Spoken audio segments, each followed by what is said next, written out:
अस्सलाम वालेकुम। Second chapter में 2.1 करने से पहले बस इस चीज़ को नोटिस में रख लें कि अगर b² माइनस 4ac डिस्क्रिमिनेंट जो है वो आप निकालते हैं, आंसर में जो भी आंसर आता है अगर तो वो मुस्बत है तो वो रियल है, फिर मुस्बत चाहे वो स्क्वायर है, स्क्वायर नहीं है या सिफर है, वो रूट्स रियल हैं।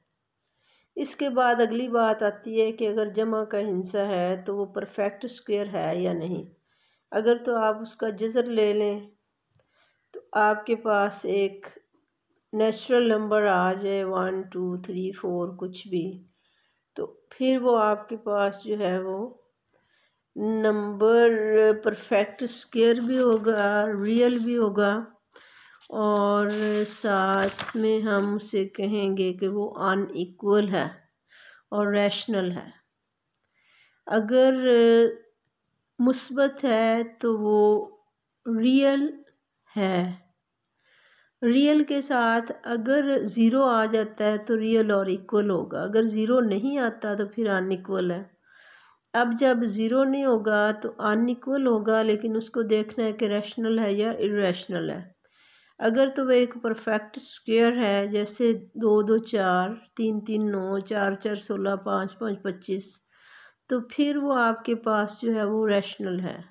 और अगर आप उसका स्क्वायर रूट लें और जवाब जो है वो इशारिये में आ जाए तो फिर वो इर्रेशनल होगा।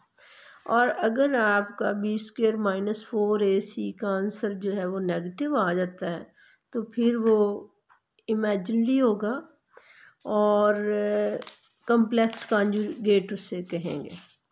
अब ये जो 2.1 मशक है, इसमें जो शुरू के क्वेश्चन है उसमें तो सिर्फ ये है कि डिस्क्रिमिनेंट, सेकंड क्वेश्चन में है कि डिस्क्रिमिनेंट की काइंड बताएं। आगे आपके पास जितने बी हैं उसमें है कि आपने फाइंड आउट करनी है वैल्यूज़, जिसमें दिया हुआ है कि इक्वल रूट्स, अगर तो एंड पे क्वेश्चन के जैसे क्वेश्चन नंबर 3 पे दिया हुआ है कि फॉर व्हाट वैल्यू ऑफ के the expression is a perfect square, या आर इक्वल रूट्स, जहाँ पर भी इक्वल रूट्स का दिया हुआ है तो देखें इक्वल तब है जब ज़ीरो के बराबर है। इसका मतलब है कि आपने उस पर फार्मूला वही लगाना है b² माइनस 4ac, और एंड पे जो आंसर आएगा उस पर आपने कंडीशन लगा देनी है कि since the roots are equal, roots बराबर हैं, सो दैट इक्वल लगा के तो उसको ज़ीरो कर दें, वहाँ से आप के की वैल्यू है, ABC की है, किसी की भी है, वो वैल्यू जो है वो फाइंड आउट कर लें।